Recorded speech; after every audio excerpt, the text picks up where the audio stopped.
Samparan jadi tertawa terbahak-bahak. Ia menangkap maksud Ki Asem Gede. Kau memang licik sekali. Kau mengharap bahwa kau dapat mencari bantuan orang lain. Atau dalam kesempatan itu, kau dapat membebaskan anakmu.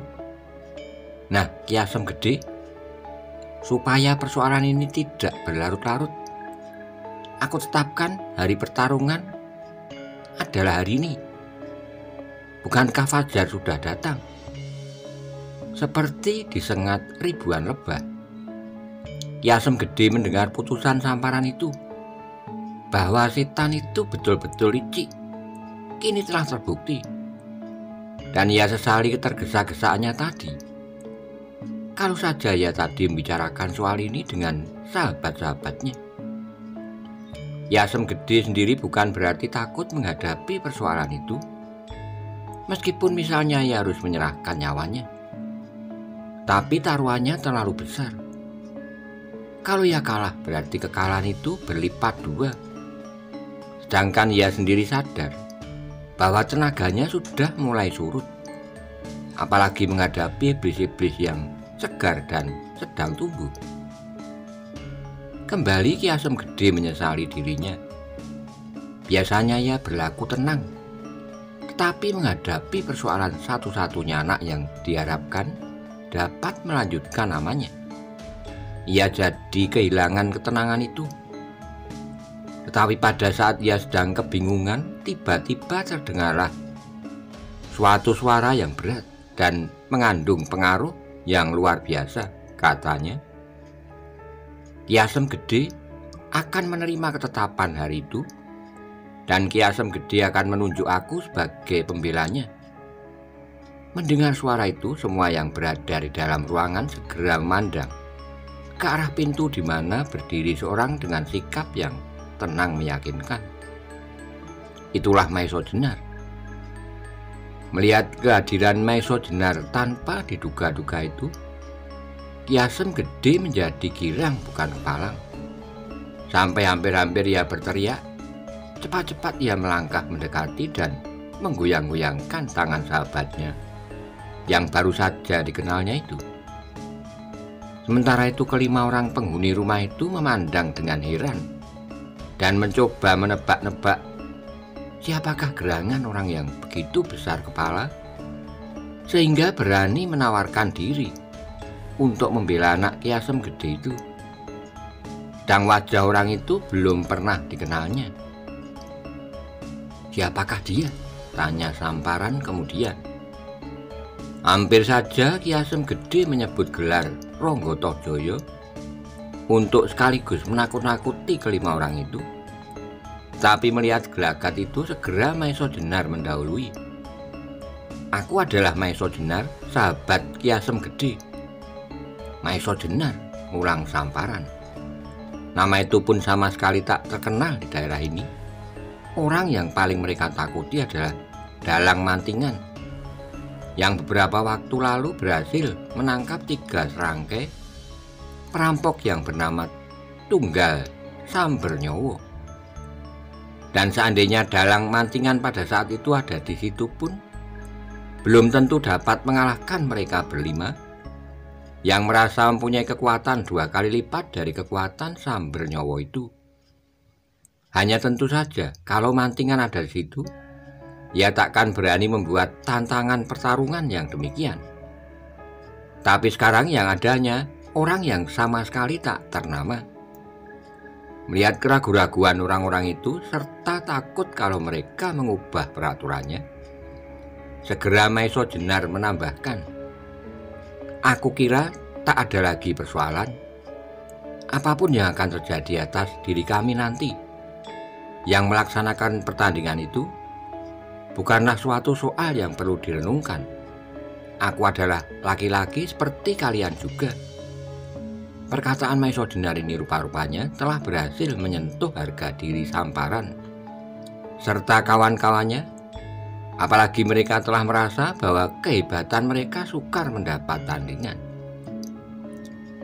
Dalam pada itu salah seorang kawan Samparan segera melangkah tindak maju dan dengan suaranya yang nyaring berkata, Kakang Samparan, apa yang sudah terucapkan sebaiknya dilaksanakan. Aku belum kenal orang ini, dan orang ini pun rupa-rupanya belum kenal kami. Baiklah, kini kami saling berkenalan. Aku usulkan sebagai pelaksanaan dari peraturan itu, pertandingan diadakan di halaman rumah ini secara terbuka. Siapa saja boleh menyaksikan. Dan satu soal lagi, pertarungan dilaksanakan sampai selesai. Maksudku sampai salah satu pihak tak mampu melawan. Jadi tidak boleh menarik diri. Siapa yang menang mempunyai hak untuk berbuat apapun atas yang kalah dan atas barang taruhan. Kata-kata itu diucapkan dengan penuh keyakinan bahwa Maiso Jenar merupakan sebuah umpan yang sangat lunak. Maiso Jenar menarik napas panjang, sedang Ki Asem Gede yang semula sangat girang kini menjadi agak cemas juga. Kalau seandainya Maiso Jenar kalah, tak mungkin, pikirnya. Sementara itu Samparan tak mengangguk, meskipun ia tidak yakin Watu Gunung kawannya yang telah melengkapi peraturan tadi. Ia menduga bahwa orang itu pun sedikit banyak mempunyai pegangan sehingga berani menyatakan dirinya sebagai pembela. Belum lagi ia berkata apa-apa, kembali Watu Gunung menyambung. Nah, sekarang siapakah di antara kami yang pantas melayani kawan itu? Dari nada pertanyaan ini Samparan tahu bahwa Watu Gunung bernafsu untuk menjadi jago yang harus bertanding dengan Maiso Jenar. Watu Gunung adalah seorang yang termasuk paling kuat di antara mereka. Kalau Samparan yang terpilih menjadi pemimpin adalah karena dialah yang tertua dan terbanyak mempunyai pengalaman, baik dalam tata perkelahian maupun dalam lika-liku pembicaraan dan tipu muslihat. Agar tidak mengalami kegagalan, Samparan pun sependapat dengan Watu Gunung bahwa sebaiknya orang yang terkuatlah yang harus melayani orang asing ini, sehingga tidak ada kemungkinan mengalami kekalahan. Baiklah kawan-kawan, katanya, aku milih Adi Watu Gunung untuk melayani tamu kita nanti. Watu Gunung menjadi gembira mendengar putusan ini. Sebaliknya kawan-kawannya yang lain merasa kecewa karena tidak dapat bermain-main dengan seorang yang sama sekali tak bernama, tetapi sudah berbesar kepala untuk mencoba-coba menghalang-halangi kemauan mereka. Tapi bagaimanapun mereka akan turut merasakan hasil kemenangan Watu Gunung nanti. Memang sebenarnya Watu Gununglah yang paling berkepentingan pada saat itu. Sebagai seorang pemuda, sebelum meninggalkan kampung halamannya, dahulu ia pernah berangan-angan untuk dapat mengawini anak Ki Asem Gede. Tetapi ia kalah beruntung dengan Wirosobo, sehingga ia terpaksa mengalami patah hati. Sekarang ia ingin membalas sakit hatinya dengan menculik Nyi Wirosobo itu. Watu Gunung berperawakan tinggi gagah, bertubuh kekar, dan sebenarnya ia agak tampan juga. Kalau ia sejak semula menjadi orang baik-baik, mungkin ia juga akan mendapatkan istri yang cantik. Tetapi sekarang hampir semua perempuan menjadi pingsan kalau mendengar nama Watu Gunung disebut orang. Sekarang, kata Samparan kemudian, sambil menunggu siang sebaiknya tamu-tamu ini kami persilahkan beristirahat di gandok sebelah timur. Adi Wisudo, tolong antarkanlah tamu kita ke sana. Maka orang yang dipanggil Wisudo, salah seorang dari 5 orang itu, segera mempersilahkan Ki Asem Gede dan Maiso Jenar untuk mengikutinya ke gandok sebelah timur. Di sana mereka berdua ditinggalkan untuk beristirahat. Ki Asem Gede terpaksa menggeleng-gelengkan kepala ketika dilihatnya Maiso Jenar segera merebahkan dirinya di atas sebuah amben. Katanya, Ki Asem Gede, semalaman aku tidak tidur, dan pagi-pagi benar aku sudah harus berpacu dengan Ki Asem Gede. Maka sebaiknya aku tidur sebentar agar aku nanti dapat melayani Watu Gunung itu dengan sedikit ada kegembiraan. Sesudah berdiam diri sebentar, terdengarlah segera napas Maesa Jenar.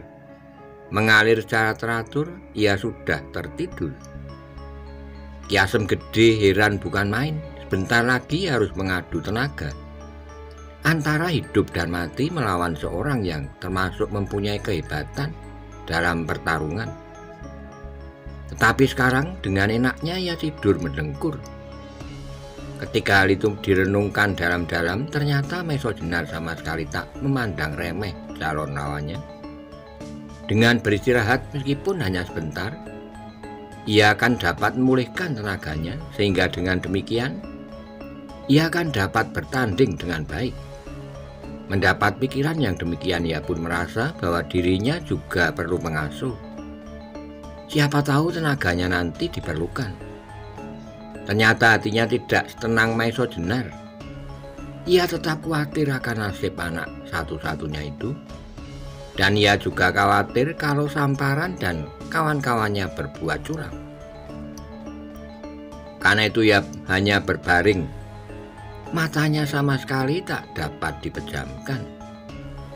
Pada saat itu sinar matahari pagi telah mulai masuk menyusup lubang-lubang dinding. Meskipun masih condong sekali. Sekali dua kali telah terdengar suara gerobak lewat di jalan di depan rumah itu. Dan di halaman telah sibuk beberapa orang mengatur arena untuk bertanding siang nanti.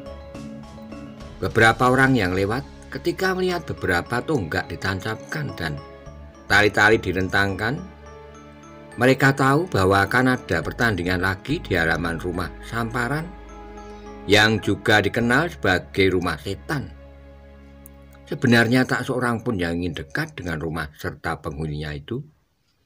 Sebab mereka takut kalau entah harta kekayaannya, entah ternaknya, dan yang ditakuti adalah kalau istri atau gadisnya dikehendaki oleh iblis-iblis itu. Tetapi di samping itu mereka juga ingin melihat tiap-tiap pertarungan yang memang sering diadakan di halaman itu. Dengan mengharap-harap sekali waktu ada orang yang dapat mengalahkan. Syukur mengubur kelima iblis penghuni rumah itu, tetapi sampai sekarang kalau ada orang yang menuntut istri atau anaknya dan terpaksa melewati pertandingan di arena itu, tentu dibinasakan dengan kejamnya. Sedang istri atau anak mereka malah menjadi barang taruhan yang makin tak berharga. Hal ini Demang Pucangan sendiri tak dapat mengatasinya, dan tak seorang pun berani melaporkan kepada atasan yang berwenang. Sebab dengan perbuatannya itu nyawanya jadi terancam. Kembali kali ini akan ada sebuah pertandingan. Orang sudah menduga bahwa hal ini tentu berhubungan dengan hilangnya Nyi Wirosobo. Tetapi siapakah yang akan masuk ke arena? Ayahnya? Ki Asem Gede kah? Atau salah seorang muridnya? Atau siapa? Sementara itu Maesa Jenar masih enak-enak tidur. Berbareng matahari semakin tinggi, Ki Asem Gede semakin gelisah. Adalah di luar dugaannya kalau ada saat itu salah seorang pelayan Samparan masuk ke gandok itu dengan membawa hidangan minuman dan makanan. Rupa-rupanya mereka akan menunjukkan bahwa mereka adalah orang yang baik hati, serta perbuatannya itu betul-betul untuk kepentingan penduduk setempat. Dengan ketajaman hidung seorang ahli obat-obatan, Ki Asem Gede mencium minuman dan makanan itu kalau-kalau ada semacam racun atau obat bius di dalamnya. Tetapi ketika menurut pendapatnya tak terdapat apa-apa, maka sedikit demi sedikit ia mencoba mencicipinya sebelum Maesa Jenar bangun, yang tentu akan minum dan makan juga. Rupanya minuman dan makanan itu benar-benar bersih. Rupa-rupanya Watu Gunung begitu yakin akan memenangkan pertandingan ini, seperti yang sudah-sudah, pikir Ki Asem Gede. Sementara itu Maesa Jenar telah menggeliat bangun. Dengan tangannya ia menggosok-gosok matanya yang nampak merah kurang tidur. Ketika ia melihat adanya beberapa macam hidangan, ia mandang Ki Asem Gede dengan penuh pertanyaan. Ki Asem Gede tahu bahwa Maesa Jenar ragu-ragu, sehingga ia segera menjelaskan. "Anak Mas, kita telah mendapat kehormatan untuk menikmati masakan dari pucangan.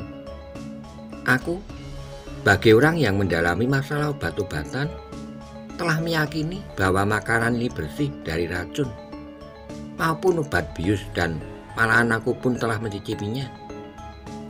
Mendengar keterangan itu, Maesa Jenar menjadi tak ragu-ragu lagi. Cepat tangannya menyambar mangkok minuman dan segera minum beberapa teguk teh hangat, disusul beberapa potong makanan. Segera setelah itu tenaganya terasa telah pulih kembali setelah semalam tidak tidur dan berkuda sekian jauhnya. Berita akan adanya pertarungan di halaman rumah Samparan itu segera meluas. Beberapa orang yang pergi ke pasar bergegas untuk segera pulang supaya dapat menyaksikan pertandingan itu. Sedang beberapa orang yang merasa mempunyai sedikit kekuatan mencibirkan bibir bahwa orang yang berani mencoba melawan rombongan Samparan adalah orang yang telah jemu hidup. Padahal orang-orang itu sendiri pun tidak mampu melawannya. Sedang orang yang diributkan pada saat itu sama sekali tak menghiraukan kesibukan orang-orang di halaman. Pada saat-saat semacam itu ia merasa perlu menenangkan pikiran dan memusatkan tenaga. Seperti biasa, Maesa Jenar sama sekali tak pernah meremehkan lawannya. Sebab sikap yang demikian akan menghilangkan kehati-hatiannya. Ketika matahari sudah agak tinggi, selesailah segala persiapan. Para penonton telah banyak mengelilingi arena. Sebentar kemudian terdengar kentongan dipukul orang 5 kali berturut-turut.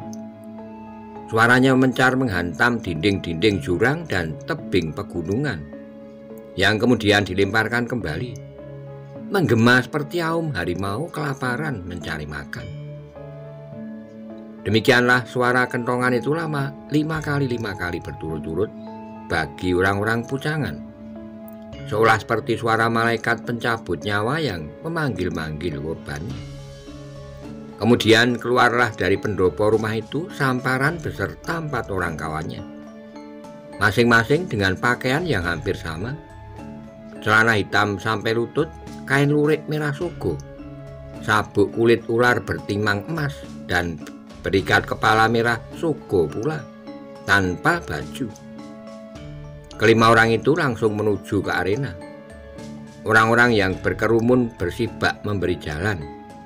Sementara itu Maesa Jenar juga sudah dipanggil. Seperti orang yang segan-segan, ia berjalan bersama Ki Asem Gede menuju ke arena. Pakaiannya adalah pakaian kusut dan habis dipakai tidur tadi. Meskipun ia bernama Maesa Jenar, anehnya ia suka warna-warna hijau. Kainnya lurik berwarna hijau gadung, ikat kepala dan baju juga.